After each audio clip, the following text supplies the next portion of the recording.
Hello and welcome to episode 4 of the Belzona podcast, your go-to podcast for all things coating and engineering.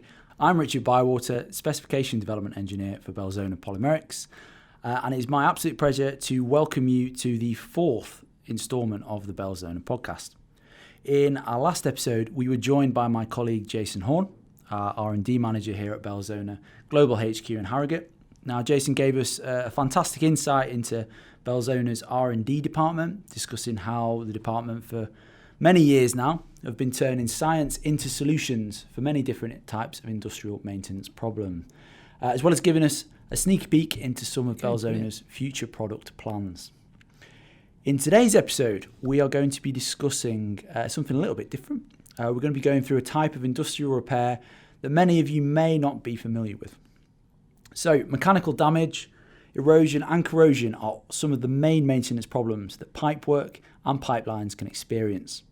There are several ways in which these problems can be solved, including welding and bonding, but today we're going to focus mostly on another method, composite wrap systems, and especially compliant composite wraps. So, to discuss this topic today, I'm very pleased to say that I'm joined by a number of guests. So to start with, and to take us through the basic principles, I would like to introduce one of my colleagues, Senior Business Development Engineer for Belzona here in Harrogate, Mr. Thomas Martin. Tom, how are you doing? Very good, thank you, Richard. Thank you for having me. No problem at all. Absolute pleasure, as always. Have you been keeping track of the podcast? Have you listened to what we've done so far? Yeah, I think it's been fantastic so far, and I particularly found the first episode very interesting. Having been here in Belzona for about 5 years myself, obviously I know a lot about the company and the history, but it was really interesting to hear from our CEO, Joel, to find out more information, and I really enjoyed that episode. Great. Oh, well, it's always lovely to have positive feedback, so thank you very much for that. So, I mean, speaking of kind of yourself, thanks for being involved. You're quite busy yourself at the moment. I understand. Obviously, we're quite close colleagues, work in the same office, juggling a new house and a new dog at the moment. So, thank you very much for fitting us into your busy schedule. Absolutely, my pleasure. Yeah, I'm always busy, but can always find time for you, Richard. Excellent. Okay, so. If we start off with you've touched on it briefly just there, but could you tell the audience a little bit about your role in Belzona and kind of what that entails?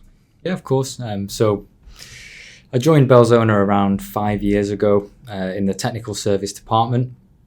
At that time, I was working in the Harrogate office as I am today. Since then, I've actually lived in Thailand and worked in our Asia Pacific office for 2 years. And that's when I started moving into a more business development role. Eventually came back to Harrogate, and now I'm working with our distributor network in Europe and Africa. Excellent. Okay, so today's kind of topic that we're going to touch on, composite wrap systems. This is a system that you are very, very familiar with. You're heavily qualified to discuss. You've done it all over the world. What qualifications, what experience have you got under your belt, if you like, with this kind of system? Well, as well as being a certified trainer, designer, and applicator and supervisor for the Belzona SuperWrap system, I was actually quite heavily involved in the early stages of the qualification testing for the SuperWrap 2 system, composite wrap system that we brought in around the time I was joining the company, actually. And that was one of my early projects, was doing some of the hydrostatic testing and some of the testing required to comply with some of the standards. Fantastic. Which we will we're going to go through in a little bit more detail as we kind of go through the basic principles. But no, fantastic. Sounds like you're the perfect person to guide us through this topic. So let's start at the most basic level then, Tom. What is a composite wrap, and on what are composite wraps typically used for? Yeah, so composite wraps are something that Belzona has been doing for decades. The word composite essentially means the use of a system of materials, more than one material applied to repair or improve a piece of equipment. So typically, when we're talking about composite wraps, we're going to be looking at pipelines. In the context of Belzona, what that means is usually a reinforcement sheet used with a resin or a paste grade material, and that's then used to wet out the reinforcement sheet, and together they wrap around the pipe, and once it's cured, it's like a reinforcing corrosion protection system on the pipe for leaks, for corrosion damage, or where you have thin wall defects or even through wall defects on pipeline systems. Okay, so what are the alternative options to using a composite wrap? What would the audience potentially be seeing as a traditional repair for the kind of stuff that composite wraps will be used for? Yeah, so historically and to this day, one very common way of repairing any kind of equipment, but including pipelines and tanks, would be by welding what's called a doubler plate. So where you have a defect, for example, on a pipeline, and you need to reinforce that or repair that defect. It's very, very tried and tested to take a sheet of steel or metal that's similar or the same to the substrate and weld it over the defect to add strength back into the system. Okay, and with welding, it's everything's coded in terms of that repairing standards, isn't it? Yeah, so there's obviously weld codes and standards that are well established in industry for repairing equipment, especially pressurized equipment. And because that's all coded and standardized, it's broadly usable in pretty much any situation, and that's why asset owners like to use that as a method of repair. Okay, so there are certain situations, or would you say there's certain situations, however, where something like a composite wrap would be advantageous against let's say, the alternative of welding? Well, yeah, I think this goes back to the opportunity that Belzona saw many years ago when we were first entering markets where there's a lot of pressurized systems. One of the major drawbacks that you find with welding is obviously it's hot work. It requires hot work in order to be implemented. As you can imagine, in many situations, especially if we have flammable substances, this can be very problematic. Lines need to be shut down. Areas need to be made safe for hot work. So Belzona saw this opportunity and developed the composite wrapping systems, originally using our paste grade materials and a reinforcement sheet, which could be used instead of welding in some cases and avoid the need for hot work. Yeah, so it's a cold applied alternative to welding in effect. Yeah, that's correct. So how has the development of these composite wraps evolved through the years, and kind of where did it all begin? Yeah, so when composite wraps first came and composite repairs first came to the market as an alternative to welding, unlike welding, there was no standards, no codes, and no kind of unified way that could be recognized by industry to view these wraps in context of the pressure of the pipeline, for example, or the safety rating of the pipeline. Okay. Therefore, historically, they've actually been used more for low-level repairs. Yep. Low-pressure pipelines, non-safety critical pipelines, and those were and often viewed as temporary repairs as opposed to permanent, long-term repairs as well. Okay. So how has this view changed then? Yeah, so that's where the modern composite wrap systems come in. So a number of years ago, in sort of around 2007, when the standards first started to be developed and introduced,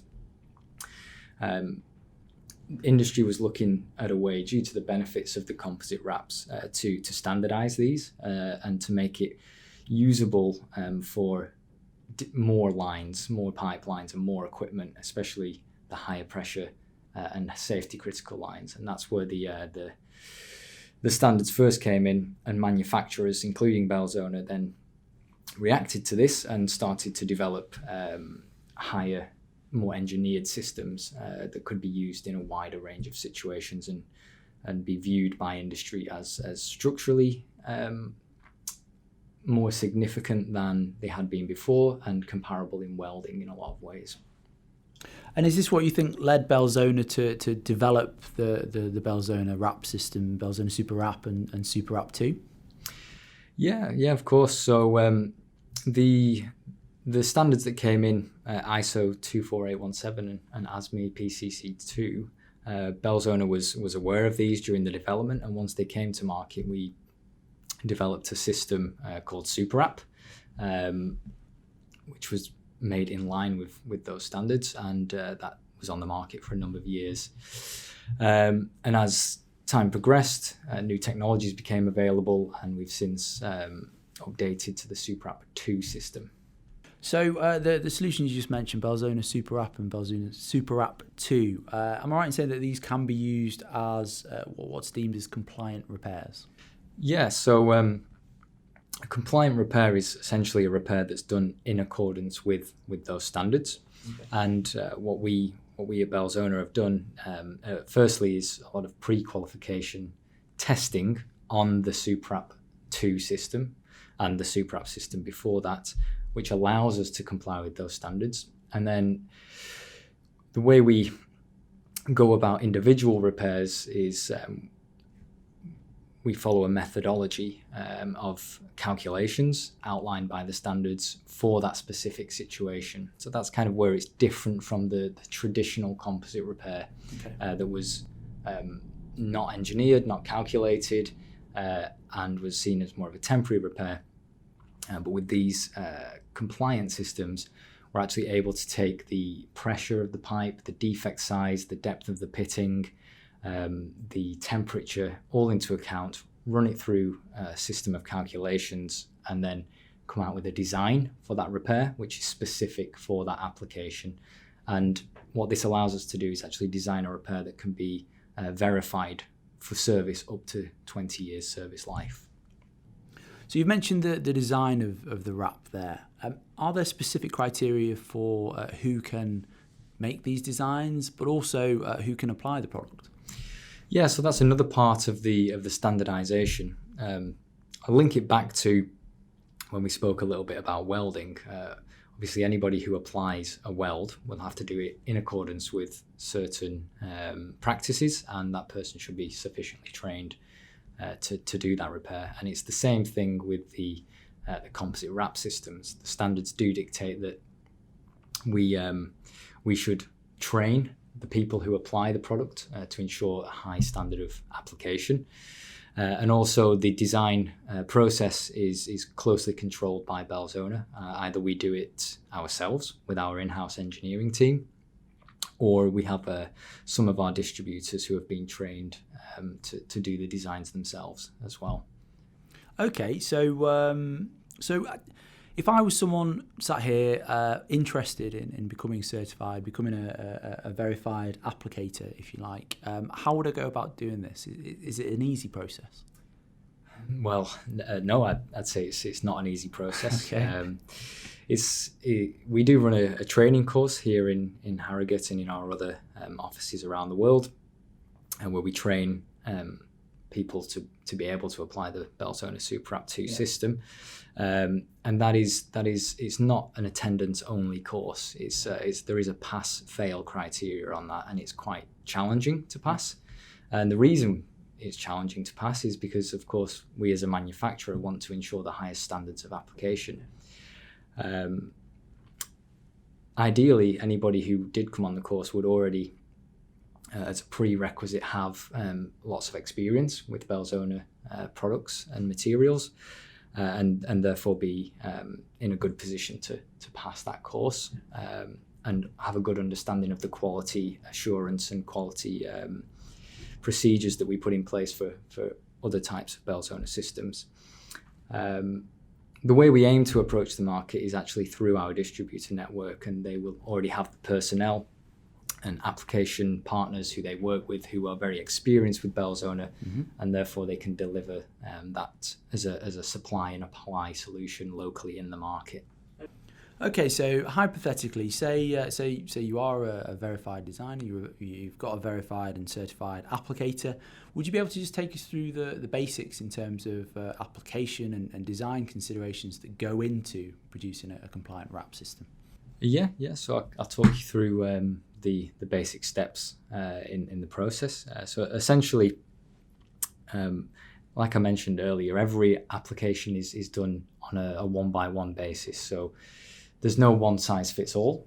So the first step of any repair, compliant repair, would be to assess the situation, the specific situation, and you do that by filling in an ASR, application survey report, which Belzona have as a standard document, and that would involve finding out key details about the equipment, so the dimensions, the temperature, operating temperature, pressure, any chemicals that are present in the pipeline, and as well as details of the defect and other practical considerations. You would then submit that to Belzona, and we would assess the information, carry out a design process in-house or through one of our certified designers. We would run a number of calculations, take into account any practical considerations, and produce a design and a method statement to carry out that repair. And that design would essentially be how many layers of wraps do you need, and what's the length along the pipeline that you need to apply this wrap. Yes, and then of course once the design is carried out and it's accepted by the customer or the asset owner, it's then up to a certified applicator to carry out that repair, take all of the quality assurance measurements and readings during the application, make any documenting that's necessary, and submit that back to Belzona. And once we've reviewed the quality assurance and quality control documentation and we're happy that the repair has been carried out to our specification, we would then issue a certificate of approval for that application. Okay. It's then a compliant repair. Fantastic. So all of these steps, all of these stages, effectively leading to a kind of guarantee of performance for a set amount of time, as per kind of what's required on a case-by-case basis. Yeah. So So essentially, it's backed up then by the standard that it's designed in accordance with, as we said, either ISO 24817 or ASME PCC-2. Fantastic. Okay, Tom. Well, what type of equipment, I know we've mentioned pipelines and pipe work, what type of equipment and industries, from your experience, do you see this type of repair being done in? Yeah, well, I think the major driving factor was initially the oil and gas, downstream and petrochemical industries, where they do have a lot of these safety critical and pressurized systems, and obviously with a lot of flammable fluids and chemicals in those areas as well, and the expensive cost of shutdown. That's where the real driver to move away from welding towards cold applied systems came from, and that's where, of course, we've seen the most demand. Is it just pipelines, or are there other bits of equipment that this type of repair can be targeted at? Yeah, I mean, it's a good question. So originally, yes, it was designed for primarily for pipelines, but actually within the standards that we've mentioned, there is provision to do patch repairs on other equipment like tanks, storage tanks, or even pressurized vessels. Yeah, and that's something that we've tested for, and we've adapted our system to be able to do. So we can actually offer a patch repair on tanks and vessels, as well as a wrap on a pipeline. Okay, and you mentioned the reference to standards there, so this patch repair would also be a compliant repair? Yeah, absolutely. There's a slightly different design process with those, okay. But it is entirely possible within the standard to do that, yeah. Okay, brilliant. So what are the limitations of this type of repair? Well, in terms of limitations, there's two key factors with any pressurized system, and that's going to be the pressure, first of all, and the temperature. In terms of pressure, technically, there's no limit. In our pre-qualification testing, we've gone as high as 350 bar on thin wall defects and up to 200 bar on through wall defects, which is pretty high pressure. Yeah, considerable. But it's down to the design there. So in some cases, we see when we get the design, you might find that it tells you need to do 50 layers of reinforcement, for example, on a very high pressure line. Of course, that's not going to be practical. So there is limitations on pressure, although in a lot of cases, it's perfectly possible to do a repair. But the other, I guess, limitation would be on the temperature side. So our system is designed to go up to 150 degrees C. Okay. Anything from ambient conditions up to 150 degrees C. Okay. So for anyone interested, we do have comprehensive details on testing for all of the Super App products that Tom's spoken about. So all you have to do is contact your local Belzona representative, and we can give you further details on them. So for the next part of the podcast, I would now like to bring in another special guest and podcast regular, Mr. Osmay O'Harris.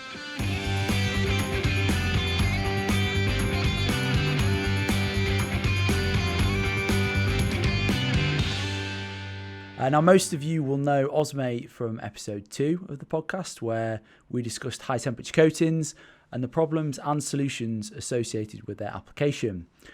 So for the second time this season, Osmay, welcome to the podcast. How you doing? I'm pretty good. How you guys doing? I'm actually liking this now. Good. Yeah, you're getting into it. Are you? How are you finding your newfound fame? Is the office being flocked with podcast listeners? Yeah, I've been getting some texts like, "Oh man, you did good. I like this. I like that." So it's pretty exciting. So, yeah, Excellent. I don't know. It's good. No, good. Well, thank you very much for agreeing to come on and help us out again. So to continue on from our discussion on composite wrap systems, Osmay is here to give us a little more detailed expert insight into the standards that dictate the use of these composite wrap systems. And you are able to do this as you are currently sitting on the ASME committee. So these guys are the guys who are in charge of these standards. So I think the best way to kind of kick it off would be could you just give us an introduction into your role as a member on the ASME committee? What's the general purpose of the group, and what your involvement is in the standards that we've touched on so far? Well, those are lots of questions. So yeah, lots of questions. I thought I'd kick it off with the complicated one. That's funny. So the ASME PCC2 committee, which is the one that I'm part of, it was created in I would say around the early 2000s, if my memory serves me. And I think the first edition was released in 2004, and the latest one is in 2018, which is the one that we have now.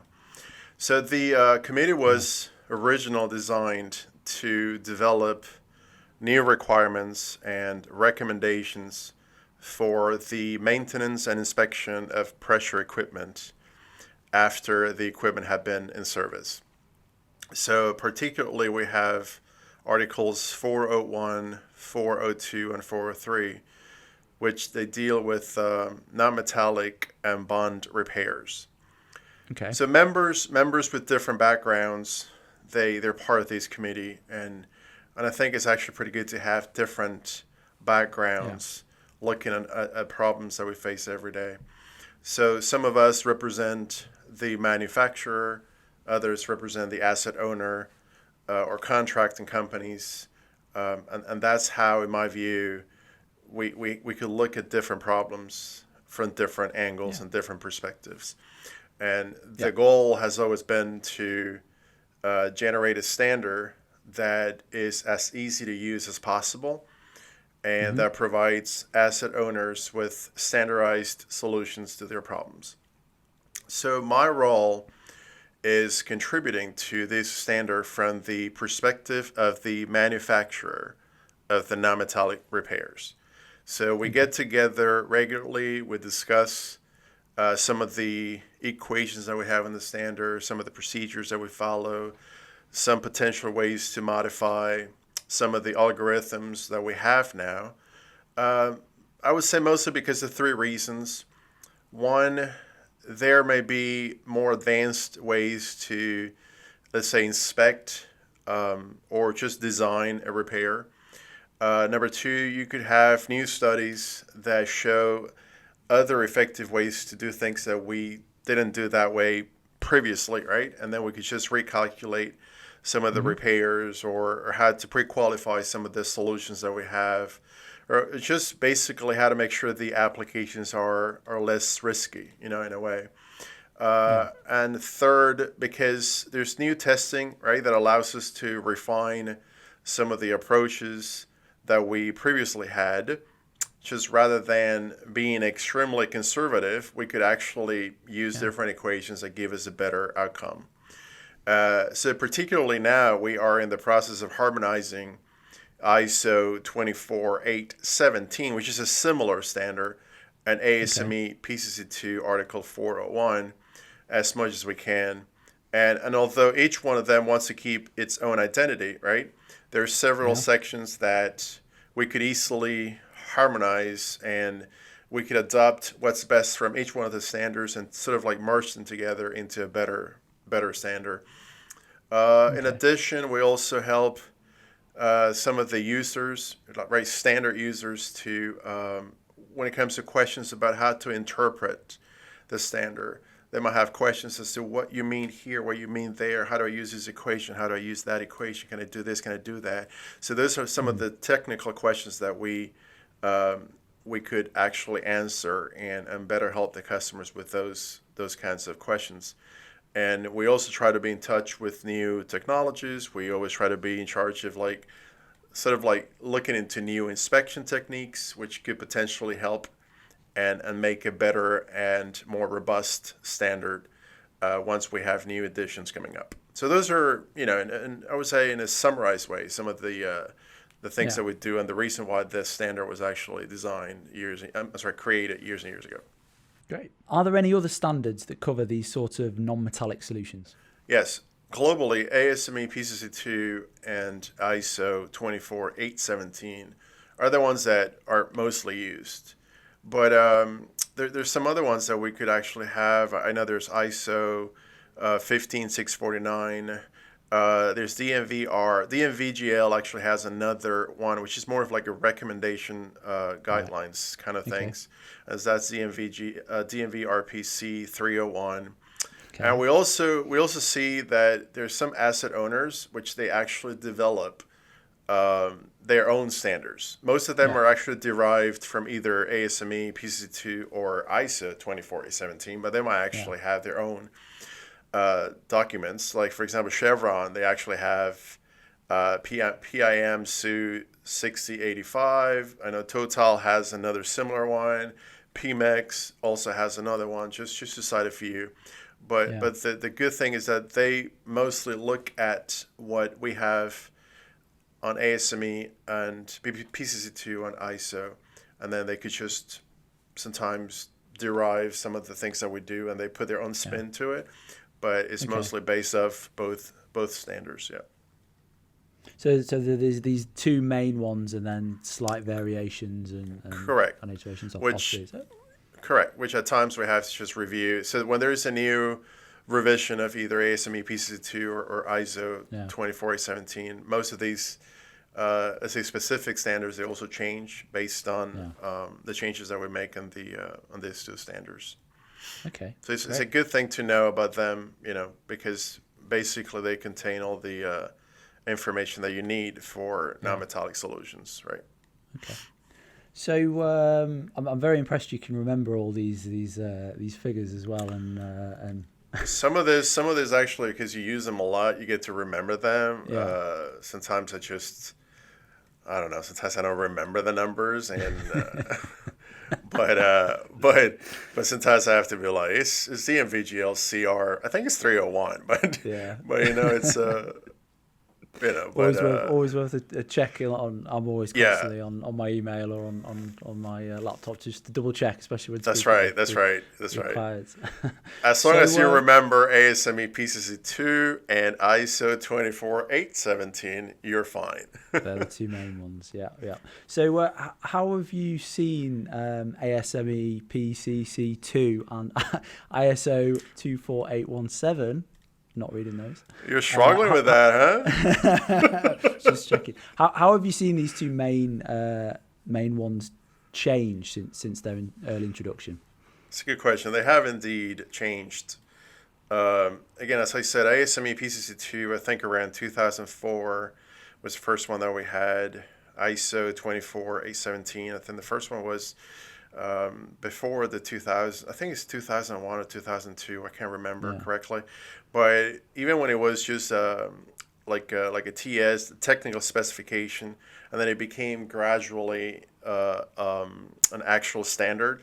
So as I explained before, procedures may actually change because they have to align with new technologies, or we have better ways to inspect the solutions, and the equations are typically refined to avoid conservatism. And this is a good word because we always try these repairs to be pretty conservative. We always try to make sure they're safe to use. So we always have safety factors that we build into these equations to make sure that we always have a little bit of reassurance that's going to be okay. But at times we have new ways to model a problem, so we have better ways to use equations, right? And then instead of actually getting too conservative, we could actually refine those solutions, right?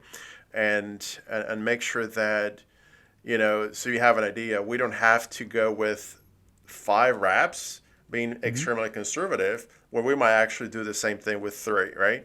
So it's a way to always find ways to better help customers with their problems. So pre-qualification procedures, they have also changed a little bit. We always try to refine them. We always try to find the way to optimize applications. We try to provide valuable solutions to asset owners. Additionally, because some of these members, right, some of the committee members represent the asset owner, and others represent contracting companies, right? We could find ways to abide by regulations are established for both parties, right? For the asset owner and also for the contracting companies, without really compromising the adherence of these repairs to the standard. And I believe that's the benefit of actually having different people from different backgrounds representing different companies, right? Because you could always find ways to sort of benefit in a way each one of them without really compromising the validity of the equations of what we do and the standards. Yeah. Okay. Oh no, it sounds a good way of doing it, taking all stakeholders into account. Okay, good. So where do you see these changing in the future? What's the next stage for composite repair standards? So that's a good question. We're trying to continuously work with construction standards. There's a lot of different ones that we have within ASME. So we have ASME B31.1, B31.3. We have BPV. We have external ones such as API 620, 650. Again, just to cite a few of them. Just to give you an example, in some cases we have, let's say, ASME PCC2 that actually references the use of non-metallic solutions for different, let's say, construction standards, for example, API 620 or API 650, right? But that doesn't mean that each one of those standards, API 620 or 650, references ASME PCC2 as a repair solution. So it's what we call an indirect reference. So ASME PCC2 says this is a good solution for API 620 and 650, but that doesn't mean that 650 and 620 actually says that they say that ASME PCC2 is a good solution for them, right? So we're making a bit of progress though, but it is not as fast as we would actually like to do it. And this is mostly because for many years, solutions which do not involve metal have not been considered permanent, right?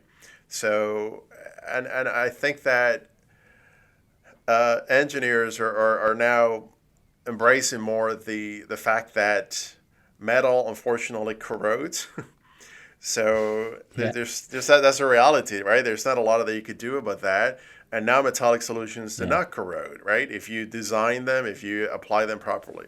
So I've seen that there's a lot of more users now that they embrace non-metallic solutions as a way to retrofit damaged equipment and then instead of like not really looking at what we could do, they're actually looking at other avenues where they could just fix the problems. Interestingly, customers may use them like as temporary repairs, temporary solutions for like 5 months or a year until they are replaced for more permanent solutions. But the reality is that after 1 year or 2 years, because they do what they're supposed to do, they become permanent repairs because they prove to be effective, right? So in my view, the next stage for all these standards is try to find a way to get a direct reference of this ASME PCC2 or ISO 24817 standards in as many construction and post-construction codes and standards as possible.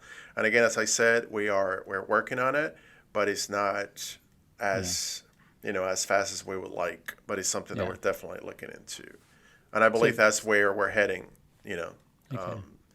Try to get that done as soon as possible. Yeah. So are there any standards that directly reference these solutions now?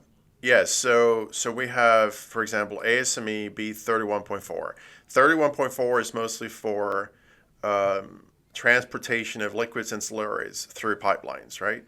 Yeah. So B31.4 references ASME PCC2 for composite sleeves. That's the way they call it under certain conditions. ASME B31.8, which actually covers transportation of gases, again, through piping systems.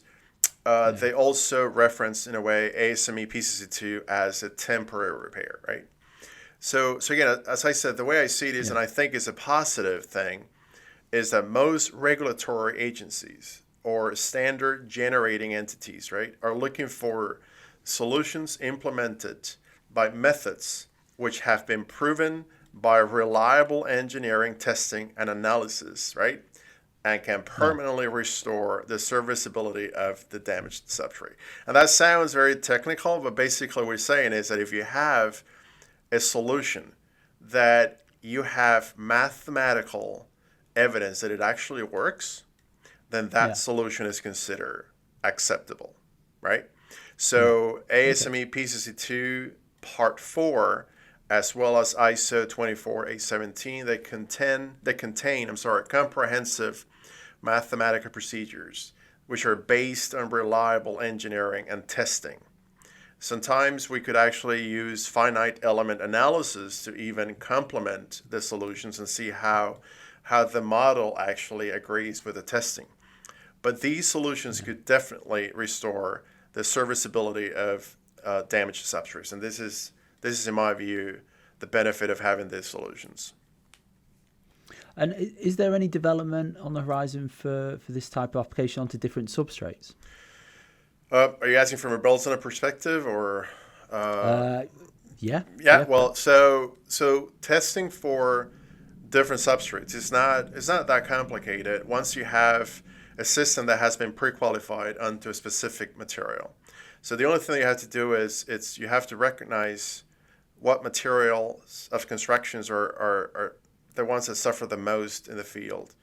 And then as of now, we have done this, and we know that it's mostly carbon steel and stainless steel. So we do have pre-qualification programs for those two specific substrates, right? But if we see that there are other materials of constructions that we should be looking into, it's a very simple process. It's just testing, right? Once you have, again, tested one specific substrate, you could extrapolate into different ones, provided that you comply with some of the requirements that both standards actually contain.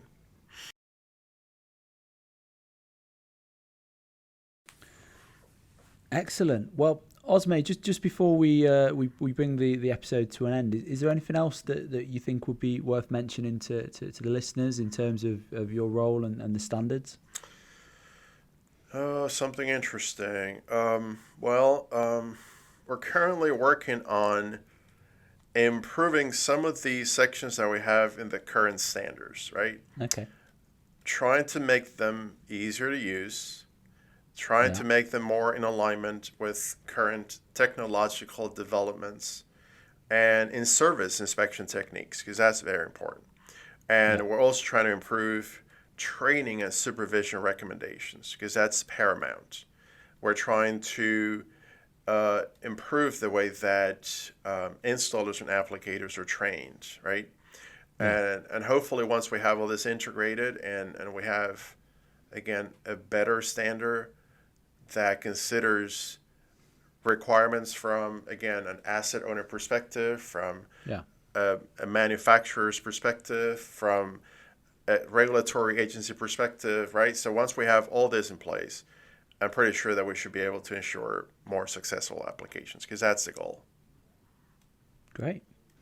Osmay, as always, it's been an absolute pleasure.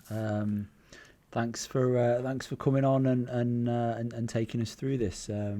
I've found it very, very interesting. I'm sure the listeners have as well. Excuse the pun, but that about wraps it up for today. I like that. I knew you'd like that. That's why it's in there. So for everyone listening, we hope you've enjoyed today's episode. Please, as always, do not forget to like or subscribe so you do not miss out on any future Belzona content. You can find us on Apple Podcasts, Google Podcasts, Spotify, and other major podcast platforms. For information on anything that we've discussed today, or for any information on any Belzona solutions or services, please visit our website, www.belzona.com. Thank you very much to Thomas Martin, who joined us at the start of the episode, and of course Mr. Osmay Harris for joining us now. Until next time, goodbye.